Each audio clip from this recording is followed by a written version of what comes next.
नमस्कार. आज नारळी पौर्णिमा आहे. त्यानिमित्त आज केसरी भात, त्याला नारळी भात पण बोलतात. तांदूळ आहेत, बारीक तांदूळ घेतलेले. हे त्याच्यात साखर आहे, हे खोबरं आहे ओलं, वेलची, बदाम, लवंग, बेदाणा, काजू, मीठ, तूप आणि थोडंसं किंचित हळद. हे तांदूळ स्वच्छ धुवून घेतले.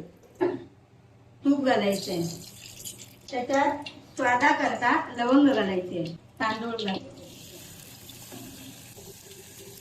आता तांदूळ खमंग परतून घ्यायचे. आता हे खमंग तांदळाचा वास आला पाहिजे, म्हणजे चांगले तांदूळ भाजून घेतलेला तुपामध्ये की सडसडीत मोकळा भात होतो. आता त्याच्यामध्ये पाणी घालायचं, मीठ टाकायचं, थोडं मीठ. हे बेदाणा, हे काजू आहे, हे बदाम, किंचित हळद टाकायची कलर येण्यासाठी. त्याच्यात आता साखर घालायचं. त्याच्यात आता खोबरं, त्याच्यावरती वेलची.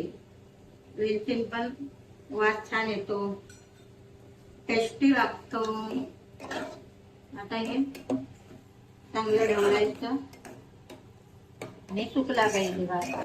झाकण ठेवायचं, जरा मुरलं पाहिजे, म्हणजे आत थोडा कण असेल तो शिजला पाहिजे, म्हणून झाकण ठेवायचं. थोडा गॅस बारीक करायचा. आता देवासाठी मुदा मारायची.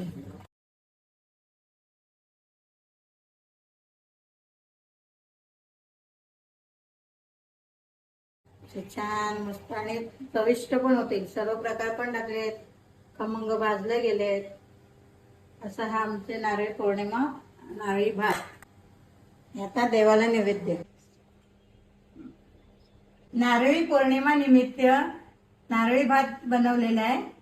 तो तुम्हाला रेसिपी कशी वाटली कमेंट मध्ये सांगा. लाईक करा, शेअर करा, सबस्क्राईब करा. हे घ्या, टेस्ट करून कसं झाले ते सांगा.